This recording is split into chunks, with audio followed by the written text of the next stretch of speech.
Dansi Nito Tematik, I'm Lindsay Nixon, and this is Just Fem Things.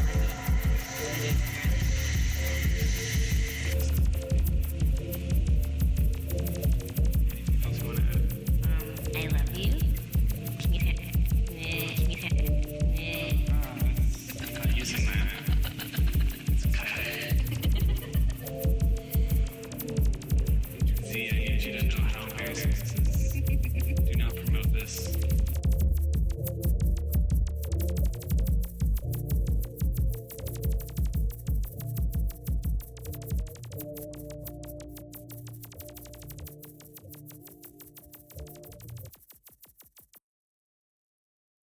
Thanks to Zibiwan and Respectful Child for letting me use their track's surround sound in the opening. If you want to hear the first track, you can go buy the single on Unheard Records' third compilation, out now.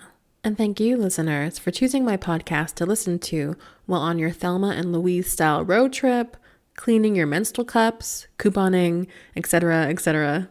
Since this is the inaugural episode of Just Fem Things, I'm going to give a rundown of exactly what it is this podcast is about. As is often the case, this podcast started with a conversation with the grandmothers. To be more specific, this podcast emerged from my work with Cree Métis Saulteaux material culture and museum archives. I started this work during my master's degree in art history. I used the word material culture to describe relations like beading, quillwork, and other Indigenous-made things often found in archives. The things I was visiting were made by Indigenous women who imbued a sense of personhood into these things. They were flagging, informing, and recording identities and kinships into the things they were making. They were making relations with these things, loving them, and giving them to other people they loved, and forming even further connectedness to these things. And there was something so feminist about this to me. It made me wonder, what have these aforementioned relationships with thing-kin evolved into today? Indigenous people have always been industrious, inventive, and adaptive. Scholars such as Gloria Bell and Sherry Farrell-Rosette have written extensively about how Indigenous peoples wear their identities and make relations through the flaunting of things. Doesn't it make sense then to evolve our understandings of how we relate to things, to encompass the things we use to understand ourselves and our place in all creation, right here, right now, in this moment? Feminists still love and imbue iPods, vibrators, and films with a sense of personhood and identity formation. Feminists are still searching for ways to describe how we love and love through objects. University of Alberta PhD student and fellow podcaster Molly Swain spoke about a gap in Indigenous feminist methodologies of thingliness during this episode. She asked, how do we understand our relational ecologies in a way that encompasses tech and all things? Just Fem Things is also a podcast that considers itself an archive of things. I started this podcast as a form of Indigenous feminist archival and collecting practice, as an exercise in how an Indigenous feminist curator and would-be archivist like myself could go about creating an Indigenous feminist archive of things. In this way, I really do want Just Fem Things to be a living archive.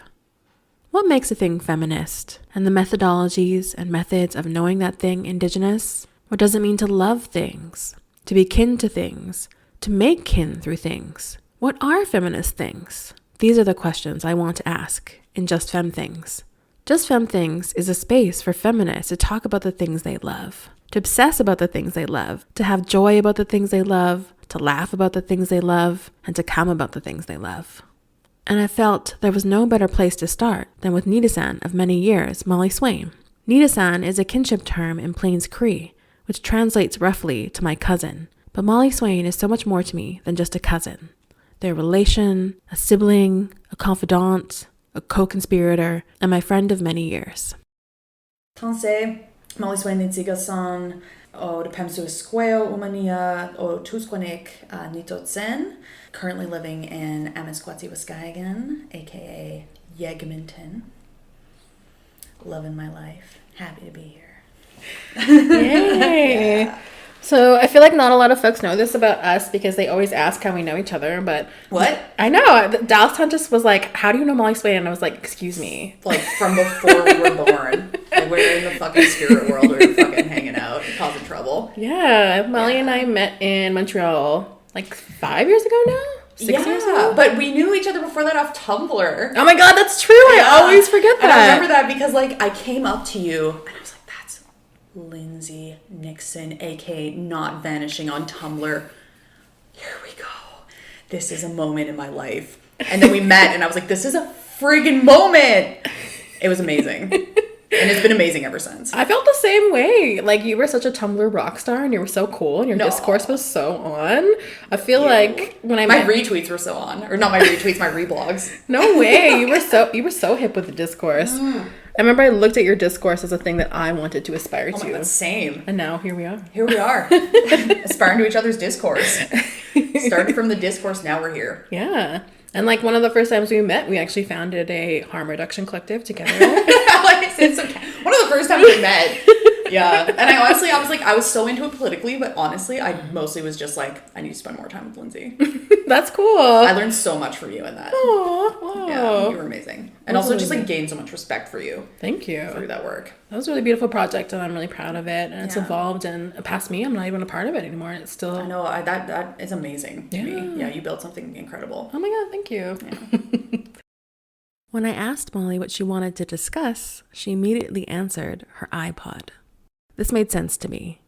It might not make sense to everyone, especially to folks who always need the best, newest tech or the newest model of Apple iPhone.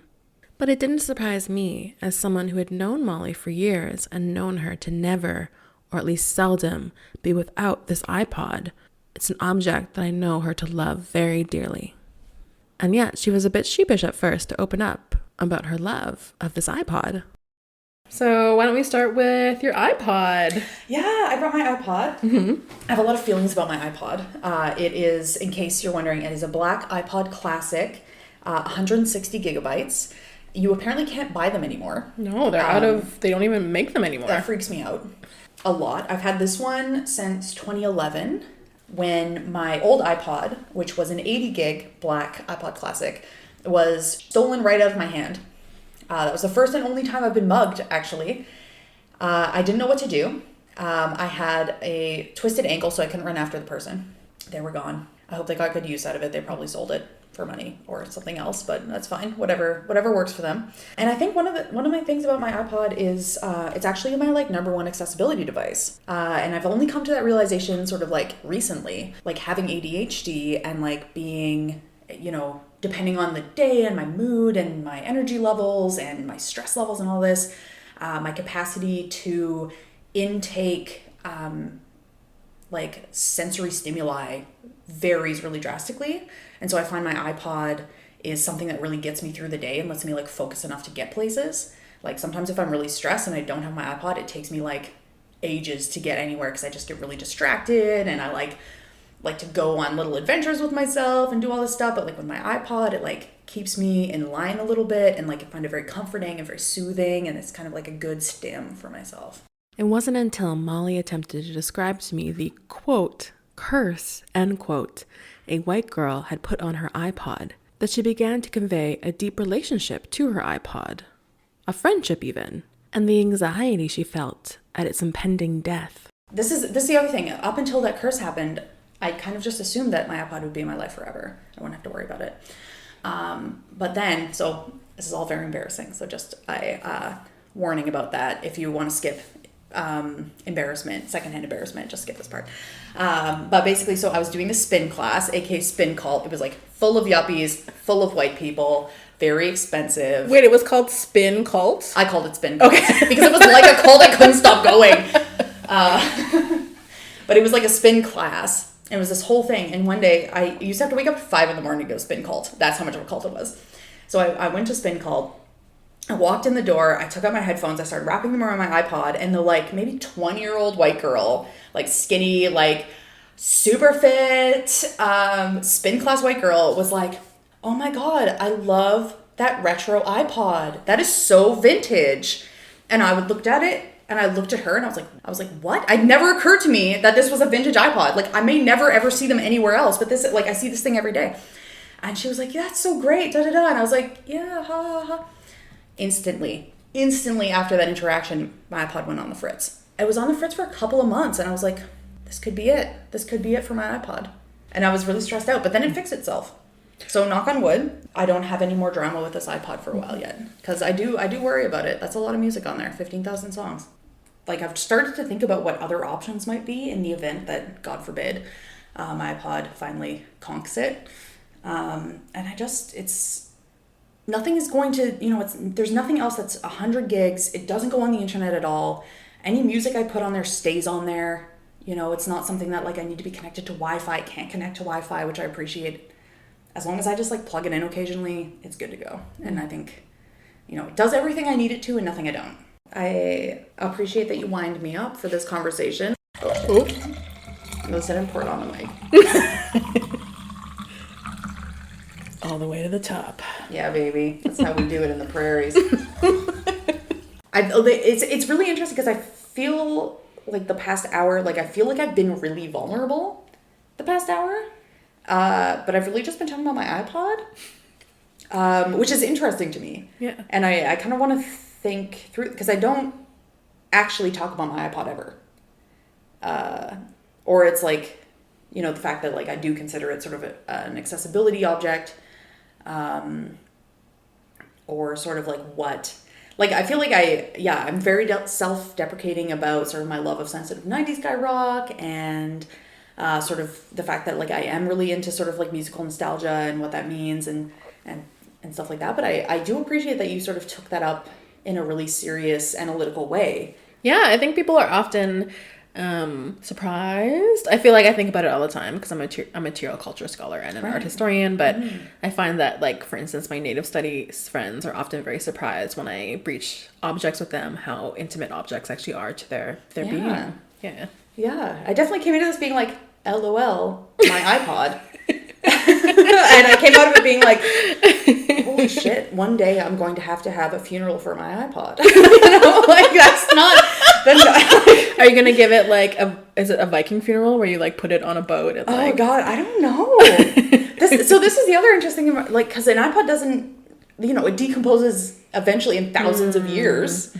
But there is a possibility that I could, like, take it to somewhere and they could reboot it and erase all my current music, but then it would work fine. Would I be okay with that? I have no idea.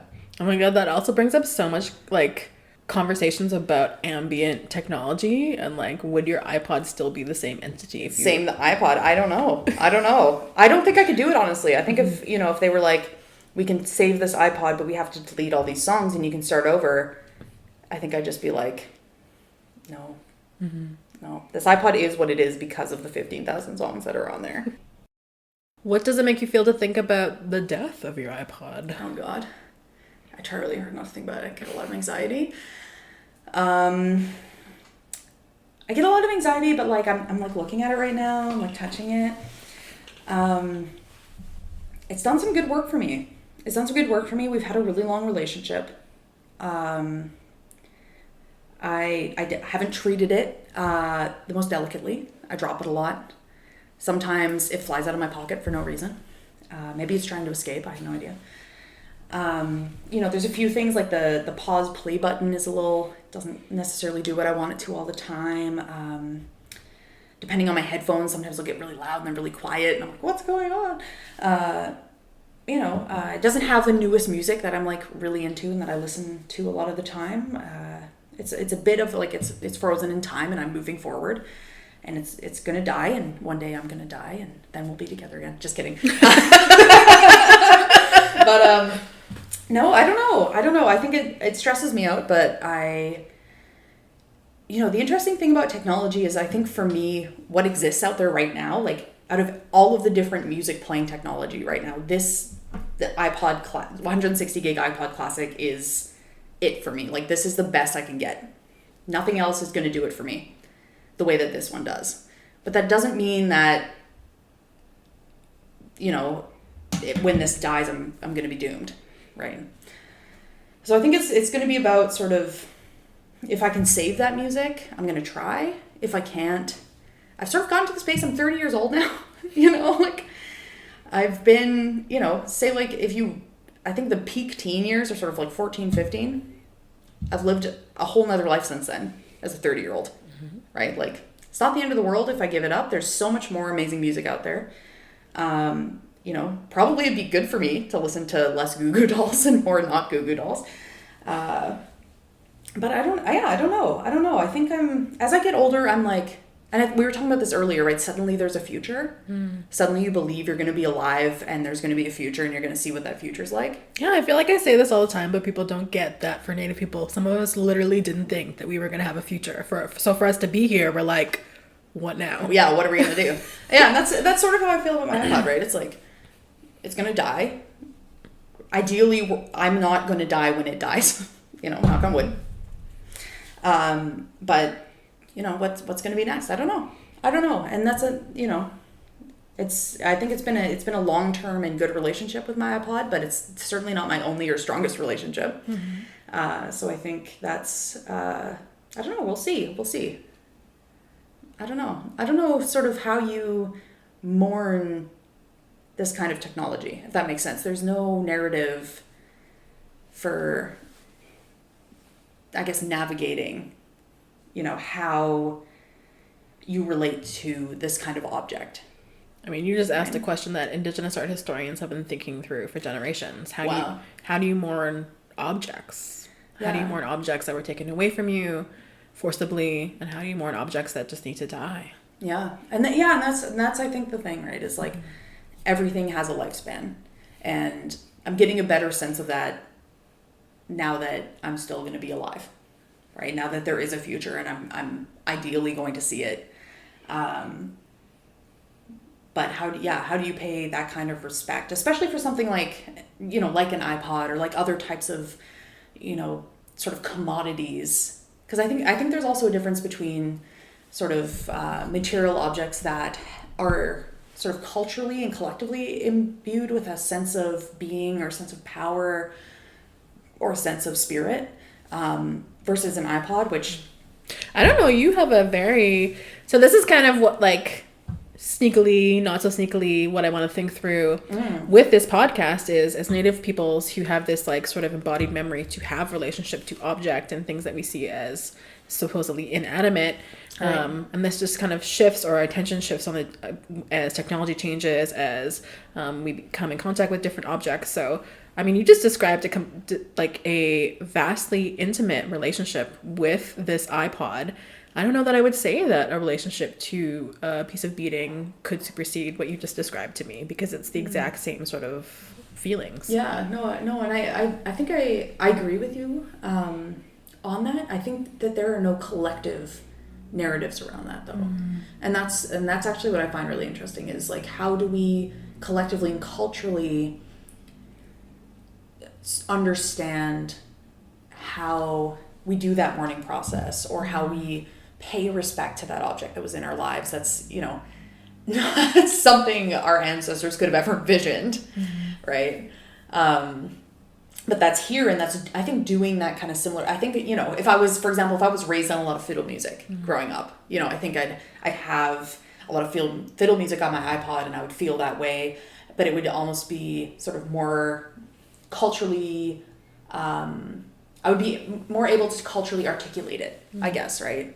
And like, here's my 15,000 fiddle songs. Oh God, God forbid. But yeah, right? And like, that would be something. But you just described this like shared intimacy you create around like Matchbox 20. 90s guy rock. No, and for sure. And I don't want to, like, for myself, I don't downplay that. Like, as I always kind of self-deprecatingly talk about my love of sensitive 90s guy rock, but I do love it. I think this is just the sensitive art historian materials to me. That's like, this can be as meaningful and political as like things that we think to be traditional culture. No, and I absolutely agree with you. And I love that question, because I think that's, it's something that we really need to grapple with. And we haven't really grappled with it as Indigenous people, right? This kind of like spiritual, non-spiritual binary that hasn't necessarily entirely I don't want to say caught up because it's not like we're behind, but we haven't expanded that in such a way as to incorporate our affective relationships with what we have with us now. Like this, my iPod is on me all the time. I don't leave home without it ever, you know? Like in certain way, like music is very much my medicine, and I travel with my medicine, right? But that doesn't necessarily mean that I'm going to mourn or pay respects to my iPod in the same way as I would a metal submetal, right? Like that to me doesn't feel really right, but what is right? From the complexity of mourning things that aren't necessarily traditional, of mourning things that are commercial and tied up in a system of global colonialism and distribution, we moved on to the more generous and lighthearted parts of Molly's fascination with her iPod. Namely, the effective relationship she created with specific songs in her iPod, an iPod that she viewed as an archive of memories, love, and people who have come and gone from her life. In fact, Molly viewed her iPod as a facet of worlding, of DIY, of making new possibilities and futures for herself and her community. And for Molly, this future was deeply tied to a nostalgia she feels about the songs that exist on her iPod.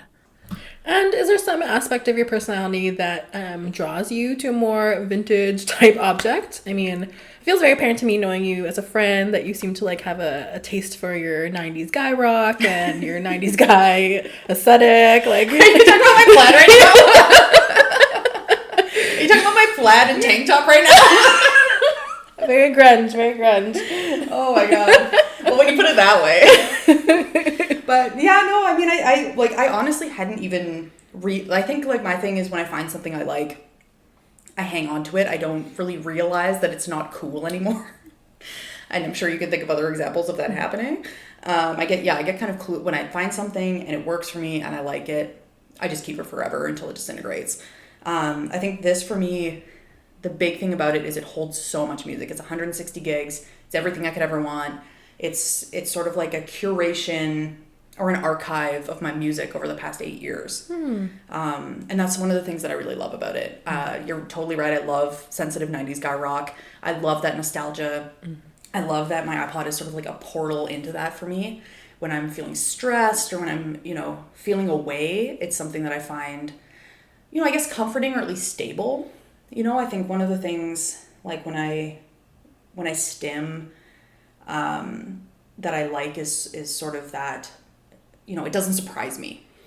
I know exactly what I'm getting when I listen to the Goo Goo Dolls, right? Like, because I've listened to the Goo Goo Dolls a trillion times, or new metal, and I get or Linkin Park, I can listen to Hybrid Theory a million times and just like enjoy it in the same way every time. Very calming, very comforting. You just describe such a incredible intimacy with this object. You're like, I have a long-standing relationship with this object. This is my old faithful. This is my guy. This is my go-to. And then you talked about this sort of archive of music and how that really makes this such a personal object to you. That's a pretty beautiful feminist methodology of an object. Thank you. Yeah. No, and I mean, and that's it, right? It's like, I think you're totally right, because like I don't know much about music, but, a lot of this music either connects me relationally to specific times in my life or connects me to specific people. My siblings, my really good friends growing up, you've introduced me, like all of the contemporary music I listen to is because of you, basically. It's like, oh yeah, I remember Lindsay talked about this artist. Oh my God, they're amazing. And so it's like, it's very much a sort of relational thing. And I think that's part of that stim, that comfort to it, is that, moving cities a lot, moving houses a lot, having a lot of transience in my life. Like music is one of those things that like really is really evocative of the kinds of relationships and security and safety that I think, it's easy to, I guess, lose track of, when you're precarious. Right. And I think that's been a big thing for me as well. Yeah. Absolutely. Do you have specific playlists that you love on there, or are there just like songs that you can like shout out, or? Except forever. So should we pour wine first? Yeah. This is Zinfandel. Are you okay to mix? Yeah, whatever. Right. Fuck. Cool. Yeah, fuck. There we go. Nice. Generous glass. I'm going to keep this in the podcast. Sure. The sound of pouring wine. Yeah, I'm not here for it. My podcast has just endless wine. So here we go. Yeah, so I mean, so I have a sort of ongoing playlist that I add to, and it's sort of my cross-country playlist. I've driven or bussed across the country 3 times now well, not across the whole country, but from Montreal to Edmonton 3 times, and every time I sort of like build a new playlist for it. And the playlist, they end up being like 8 days long, and you only need really 3 or 4 days, but just everything, right? And it's like, I look at these road trips as an opportunity. Even like when you get bored with the scenery or whatever, there's always music and you're always singing and you're always having a great time. And so I found that like, even when I'm not road tripping, even if I'm just like commuting or whatever, I often turn back to that playlist. I also have some playlists of CDs that I've made for people over the years, which I really love to revisit. Just be like, oh, I can't believe I put that on there for them. Like, they wouldn't like that. I don't know why I ever thought they'd like that. Or, it's like sort of a snapshot in time of like how you were feeling about the person you're making the CD for, stuff like that. And then of course there's songs, we were talking about like, getting a bit effed up and like walking through the city and how much I love that. And, often I'll like listen to one song over and over when I'm feeling that way. And so there's, these are all sort of like saved on here, and I can always revisit those types of feelings, and I appreciate that. For listeners, I can vouch for that. When Molly and I used to hang out in Montreal, we would leave a party. Well, Molly would always leave at 12 because she has a very standard bedtime, and that's late for her bedtime at that. And I've always appreciated that you respect that. Even when you push me gently to expand my boundaries.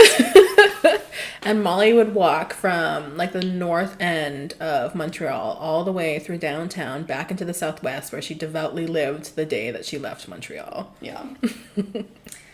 Yeah, there's a lot of good memories on these mean streets.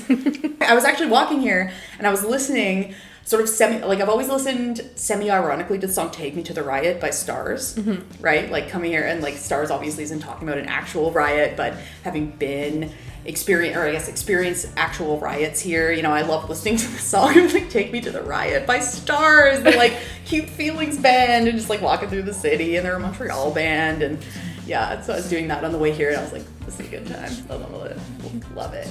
Do you love that because it like links you to your activist days in Montreal? I think so. Well, I think more than sort of the activist days, I think, it brings me back to that feeling that anything's possible. And that's something I think when I forget that anything's possible, I start to get really down. And I think, I want to say this.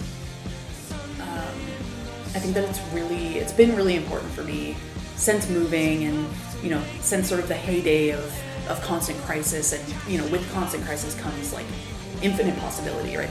That day of infinite possibility, when you really believe that, things are fundamentally going to change. I think that's a really important feeling to hang on to. For me anyway, like I think it's really sort of grounded everything else that I do, is that there are new worlds that are possible. I've glimpsed what those worlds might look like. They can happen. We can make them happen, And I think in a small way, music brings me back to that. And particularly like walking with music, like the action, the activity, being really physical. I was reading about like, when you listen to music, your neurons start firing to the beat of the music. You start breathing to the beat of the music. Your heart starts beating to the beat of the music, right? Like, I think that, it's a really embodied thing as well. And I think also the feeling of the infinite possibility and that revolutionary potential is really embodied too. And I love that. Mm-hmm. Yeah, I think that's very important. Yeah, I agree. There's something just so chill about like listening to the songs that you like and like walking down an empty street. For me, like having smoked a little joint, and that's just my zone. And mm-hmm. I feel like I zone out with my iPhone, because that's like my version of my iPod. Yeah. Like right before I go to work, and I'll like listen to Cardi B Money right before I have to go do gallery negotiations. We listen to that song so much because of you. Take a little ass, you get a little bag and take it to the store. Money. And we're always just like, yes.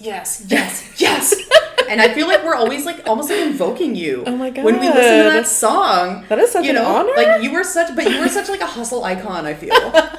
Like for real.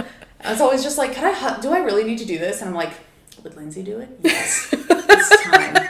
It's time to level up into that hustle. Oh my God, that's so good. What are some other songs on your iPod that you want to give shout outs to? I mean, a lot of it for me too is before I came to Montreal, I love listening to Calgary bands. And I always kind of like, you know, semi-ironically joke about the sort of 2003 to 2008 glockenspiel revolution of Calgary. You know, like really cute twee bands with a lot of glockenspiel. One of them, and this is like in retrospect was so inappropriate, but was this like sort of like cute folk band that had this shirt that said "Rock Out with Your Glock Out" with a glockenspiel on it. And I'm out here, and like I just love thinking about that and being like, God, I was so 18. You know? But just, you know, and I think during those, you know, you experienced the same thing, you know, moving from the prairies and that feeling of both relief because you're in this place where there's space for you in a way that there's not space in the prairies, and you can do, I mean, and it's not even space, right? It's not this expansive space. It's just like a different kind of space, you know, and you're limited in different ways, but it feels like freedom for a while. So I think there's a bit of that, but then it comes with the homesickness, right? Like, you know, Montreal is so different. Quebec is so different. You know, it's like completely, you know, you're removed from your land, you're removed from your family, you're removed from all your relations. You're having to form these new relations in ways that you know, are different from ways that you've had to before. And so just like turning back to that music can just give you that sense of home and grounding, and there is something there for me, you know, and it doesn't have to be much, but it's there, you know, like you can always escape back to it if you need to. And I've always appreciated that. I think one of the bands that like really, and this is going to also sound kind of silly, but one of the bands that really helped me do this is the Rural Alberta Advantage. Yeah, Edmonton. Have you heard that? Oh my God. Yet? That was like that's like my anthem. That's an Edmonton anthem. I still listen to that constantly. Oh my God. Before I moved back, I was listening to it constantly. That and Prairie Girl by Rah Rah, which is a band from Regina. Oh my God. I've never heard that band, but I really want to now. Yeah. Yeah, I think that one from Edmonton by Rural Alberta Advantage, Deathbridge and Lethbridge, because I think it really captures that sort of tension that you have with prairie towns, where it's both like possibility and violence, like wrapped up in one. And I think like the other one was like Frank AB, about the Frank Slide, which partially I love because it's just like such an overwrought emo song. You know, it's about dying with your love in the Frank Slide, but also who outside of Alberta knows what the Frank Slide is? You know, like I love listening to that song and just being like, you know, I truly understand what the Frank Slide is. You know? One day I am going to have the kind of love where I'm going to, you know, a mountain is going to collapse on me and I'm just going to be holding hands with my true love. And it doesn't matter what they build on top of us because we'll be together, you know, just like that emo-ass business. But, you know, the whole band, like, you know, they're about being from Alberta and moving east. And, like, I just feel like that's incredibly important because that's such a huge prairie experience is you go east. Or you go west to Vancouver. You either go east or you go to Vancouver, right?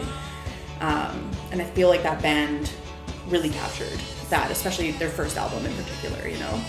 It's about that angst. It's about like being drawn back, having those relations, pulling you constantly west. You know, you're always looking west. You're looking at the sunset, being like, you know, wherever I am, I know where I should be going, even if you're not going there, you know, even if there's stuff keeping you here. And I think, you know, that was and it's so, like, I feel like all I've talked about is like white dude bands, which is so funny, but whatever, you have your taste. You're like, I don't agree with it, but no, I listen to so much. I think my thing is white girl music though. Like, I'm back on this whole Jenny Lewis kick because she's putting out a new album soon, and so I've only been like listening to Jenny Lewis for the past 5 days. And I remember I went through this like, I think about it as self-hate. That thing where you come to, because you come to Montreal and you get like super involved in race politics, but then it becomes very like suffocating in this way where it's like, oh, there's so many cultural objects now that I can't access, or otherwise I'm not a cool race activist. Right. So I think I had this moment where I kind of like put her on the shelf, put Jenny Lewis music on the shelf, and was like, I'm ashamed of like my white girl leanings. And then now I'm just like, I am who I am. I'm complex. I love Jenny Lewis. And Jenny would understand, I think, with that whole journey. Yes. Yeah.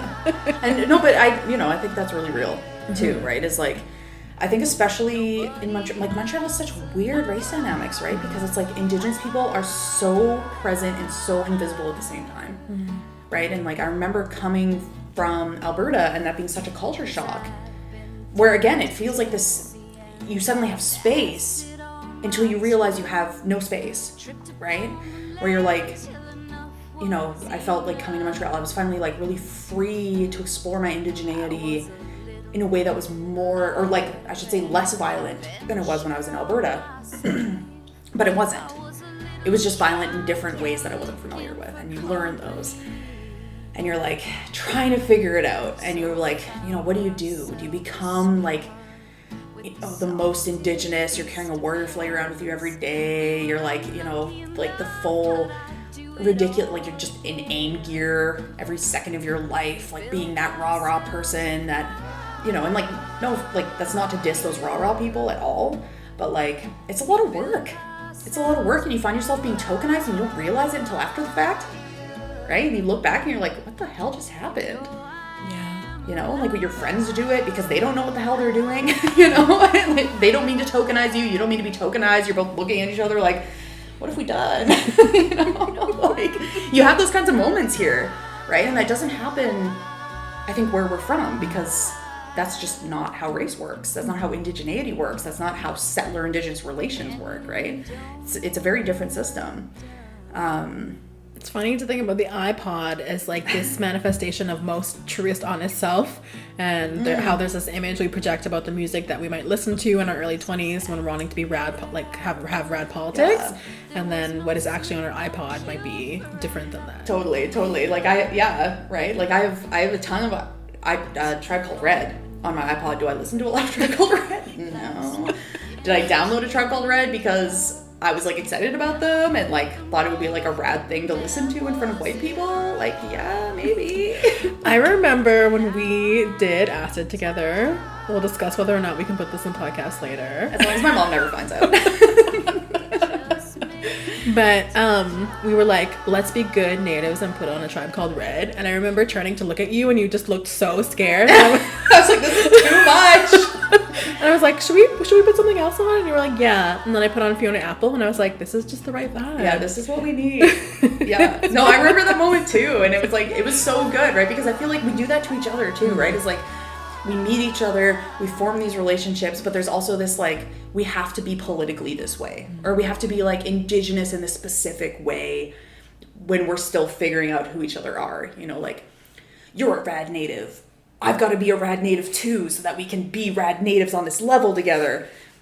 But then, but then it's like we're in this moment and we're just like, do you want to listen to some like 90s like white folk babes? And like, yes.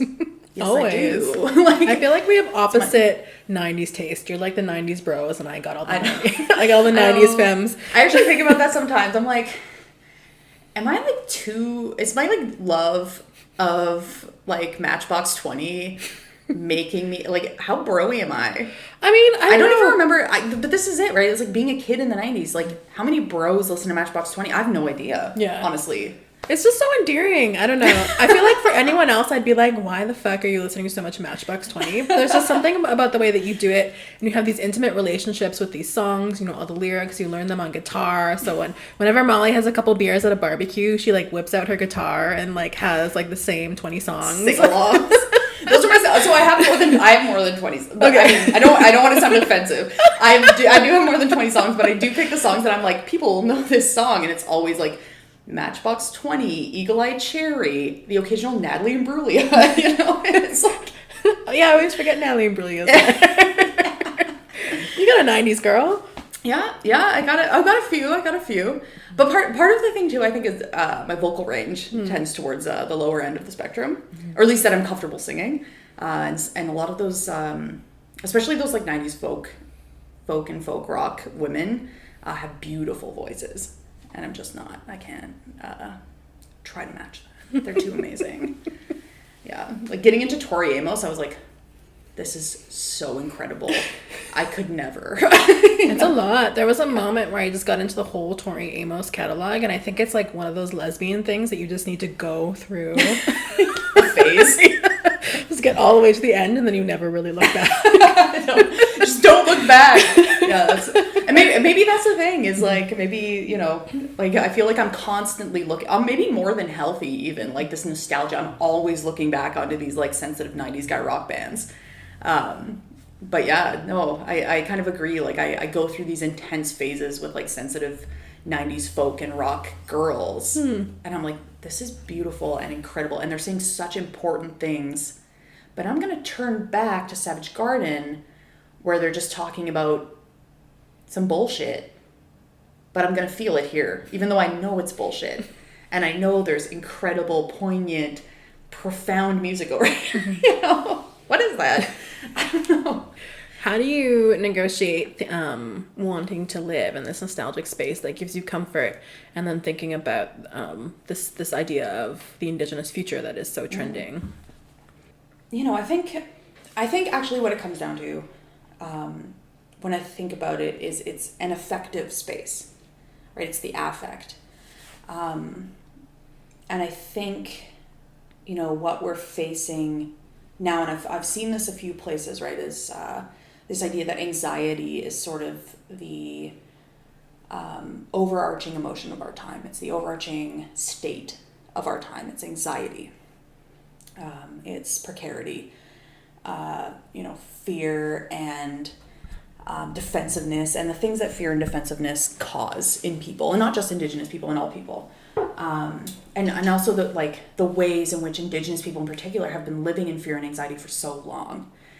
And I think for me, you know, sensitive 90s guy rock and holding on to that sensitive 90s guy rock on my iPod or, you know, at the party with the guitar or wherever, right? It creates a sort of affective dimension that I think for me leans towards what I want for Indigenous futures, right? That sense of like comfort, that sense of stability, that sense of security and safety, but also that sense of like, yeah, I love the Goo Goo Dolls. Like, I do. And I'm not ashamed of it. And I'm like, I like what I like, and I'm down to express that in the ways that I express that. And, you know, thinking about playing guitar at a party and stuff, you know, I like to play songs that people will join in on and that they'll enjoy and that we'll sing along together. And it doesn't matter if we sound good. You know, it just matters that we're having this moment together. And it's really relational to me. Like, I find that that's something that is like really beautifully relational in the same way that karaoke is, right? When you pick a really good karaoke song that you're really into and everybody's really into. And so I think that to me is sort of like, it's about creating microcosms, affective microcosms of like anti-colonial, decolonial, like revolutionary Indigenous futures. And it sounds silly because it's like coming through these like sensitive 90s guy bands. But I think in a decolonial or anti-colonial future, that's how it's going to be, right? It doesn't matter where it's coming from. What matters is how you're relating to it and how like collectively we're all relating to it, right? And if I can create those small spaces, either for myself or in situations where I'm creating those spaces with other people, like that's fucking awesome to me.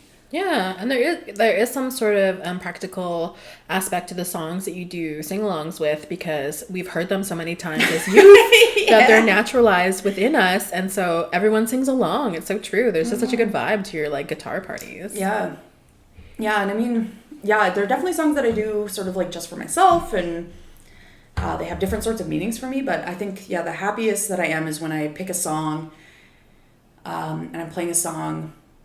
And, you know, it's one of those things, you know, you play guitar too long, people are like, oh my God, you're playing guitar so long, right? And I try to be really cognizant of that, but, you know, you pick a song and people are excited about it, you know, they're like, I haven't heard this since I was, you know, whatever years old, I haven't heard this and but they know all the words and they're super pumped about it, right? And it takes you back to that time, and it creates this, I think it really creates this space where there's a lot of possibility, right? Because there's so much that weighs on us all the time. We're getting busier and busier, we're getting more and more precarious, we're getting more and more stressed, there's like just stuff coming at us all the time. And I think it's one of those things, you know, I often describe sort of like revolutionary action or direct action as sort of interdimensional travel, right? Like you travel to this new dimension where there's so much more that's possible, where the rules are all flipped around and you can do whatever you want, right? And I think that is sort of a smaller, lighter, but just as important space to do that. And I think, I guess maybe bring it back to the iPod. I think maybe that's what the iPod does for me in a small way when I take on these songs. Yeah. I love listening to new music too. Do you? I do, but it's all for you, so you know it already. By the time I get to it, it's old for you. But no, I like listening to new music too, but I think, I can listen to new music. I can just go on Apple Music and download it, and it's on there, and I can't put it on this iPod if it's on Apple Music, right? So the new music, this ends, my iPod ends for me at about 20, I think last time I put new music on it was 2015, maybe, right? And so it's, that's almost 5 years ago, right? Like it's a moment in time. It's my like 2011 to 2015. Well, I guess, thinking back, it's probably what I was into from the year 2000 to the year 2011 or 2015. Right? So it's about 15 years of my effective life. And through my teens, which obviously like your teens, you're like your most emotional. Yes. But yeah, it does that work for me. And I think, I don't know, and maybe like I'm off base here because I feel that way about romanticization too. I feel like romanticism can be really important and revolutionary in certain spaces, but I suspect I'm the only one that feels that way.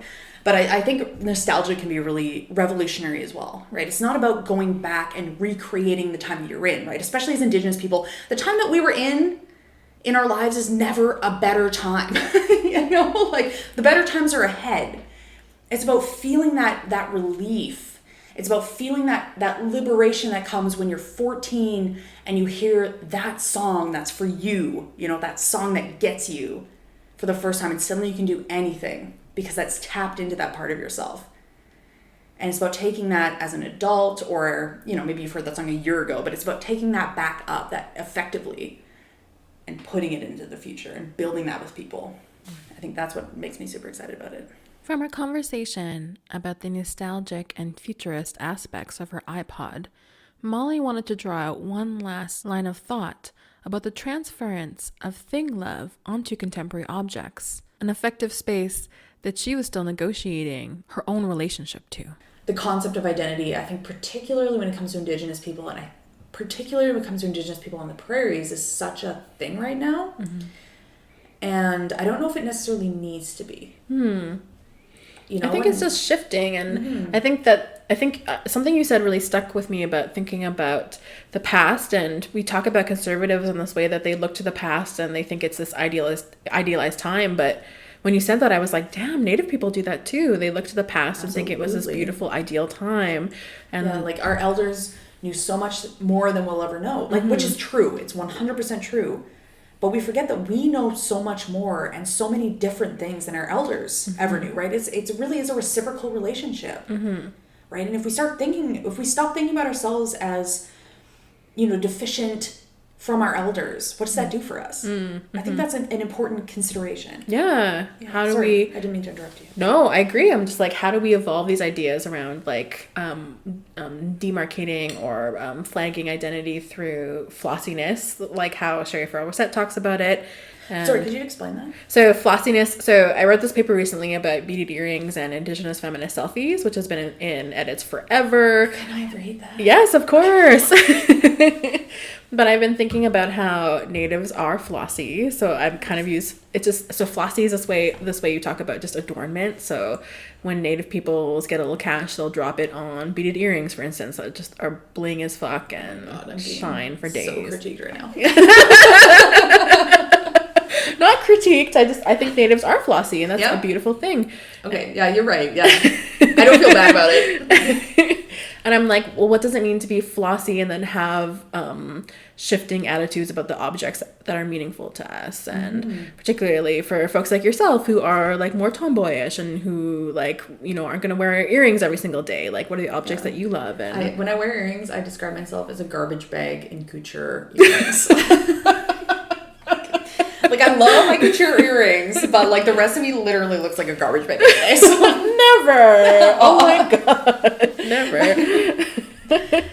But yeah, no, I love that idea. I think that's a really important thing to be thinking about, right? Because I think, we were talking earlier about sort of being on the defensive and being on the offensive when it comes to identity, when it comes to articulating who we are as nations, who we are in relation to other peoples. It's important to be on the defensive. It is. We're still under attack. We're still under genocidal forces all the time. But I think that we do need to expend a lot more energy, I guess, into determining how do we relate to the futures we're going to have. I think that we, as Indigenous people, we talk a lot about how we're always going to be here, but we don't necessarily theorize like it, or we don't necessarily act like it sometimes. And I think that what you brought up about, how do we mourn commodity technologies that we have effective relationships with points to that gap that we're having, right? Like we know we're modern peoples. We know that we're advanced, that we're here, that we're living in society, that we're, whether we're res or we're urban or whatever, like we're engaging with technology, we're doing amazing things with it, we're relating to it in exciting and new and expansive ways, but we don't necessarily act like we are. I think settler culture tends to be like, this native person made digital art. Oh my God, incredible, resurgent.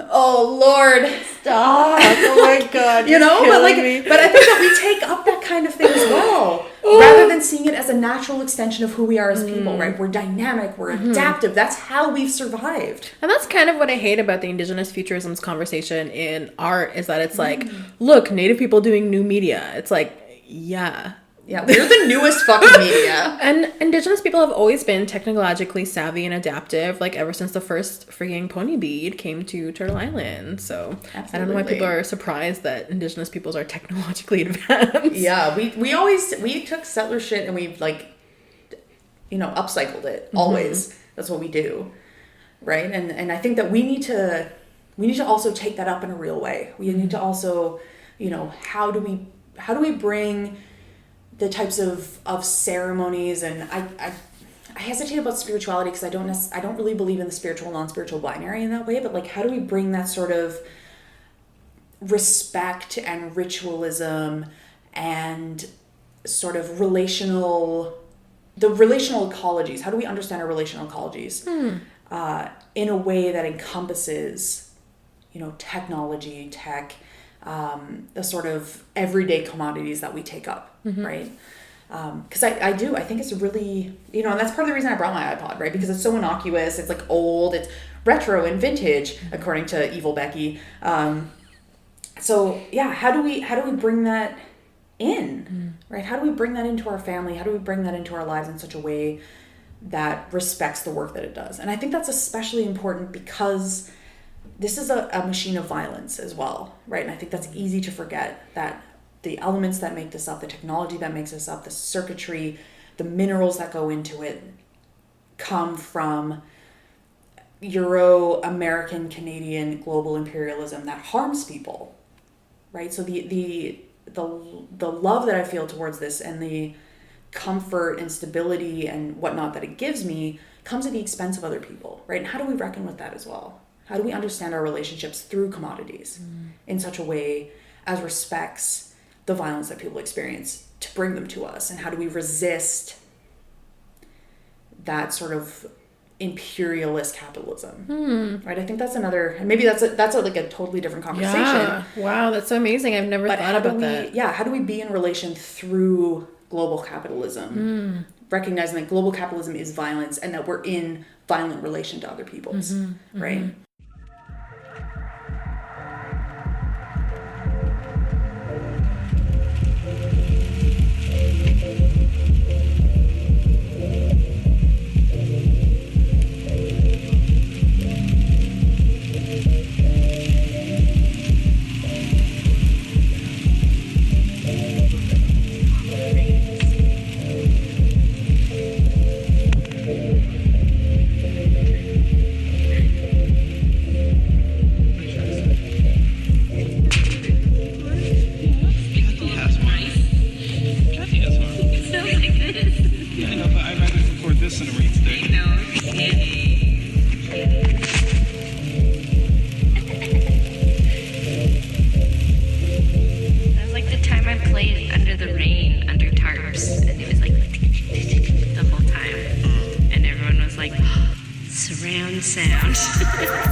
experiences.